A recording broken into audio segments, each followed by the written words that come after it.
GST വർധനവിനെ തുടർന്ന് lottery മേഖലയിലുണ്ടായ പ്രതിസന്ധികളിൽ പ്രതിഷേധിച്ച് Kerala lottery agents and sellers association bandh പ്രഖ്യാപിച്ചു.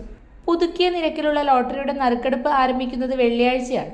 ലോട്ടറി വില 50 രൂപയാക്കി ഉയർത്തിയതിലും സമ്മാനങ്ങളിൽ ലോട്ടറി ഏജന്റിന് ലഭിക്കുന്ന കമ്മീഷനുകളിൽ കുറവ് വരുത്തിയതിലും പ്രതിഷേധിച്ചാണ് ബന്ദ്.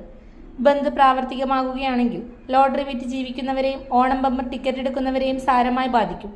സെപ്റ്റംബർ 27-നാണ് ഓണം ബമ്പർ നറുക്കെടുപ്പ്. ലോട്ടറി GST കഴിഞ്ഞ 6 മാസത്തിനുള്ളിൽ 40% വർദ്ധിപ്പിക്കുന്നതിന്റെ പേരിൽ വിൽപ്പന കമ്മീഷനിലും പ്രൈസ് കമ്മീഷനിലും വലിയ കുറവാണ് സർക്കാർ വരുത്തിയത്. ഈ നടപടി ലോട്ടറി എടുക്കുന്ന ജനങ്ങളോടുള്ള വഞ്ചനയും ഏജന്റുമാരോടും വിൽപ്പനക്കാരോടുമുള്ള ചതിയാണെന്നും തൊഴിലാളികൾ പറഞ്ഞു. 28% GST ഉണ്ടായിരുന്നപ്പോൾ സംസ്ഥാന സർക്കാരിന് ലഭിച്ചത് 5 രൂപ 45 പൈസയാണ്. 40% GST ആക്കുമ്പോൾ ലഭിക്കുന്നത് 7 രൂപ 12 പൈസയാകും. ഇതിനു പുറമെ അൺക്ലെയർഡ് സമ്മാനങ്ങൾ വഴിയും സർക്കാരിന് വരുമാനം ലഭിക്കുന്നു. GSTയിലൂടെയുള്ള 67 പൈസയുടെ അധിക വരുമാനം സർക്കാർ ഉപേക്ഷിക്കണം.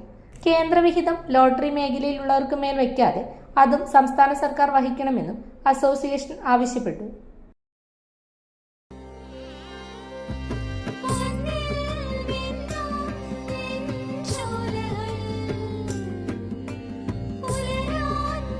ഇതെനിക്ക് തരുമോ?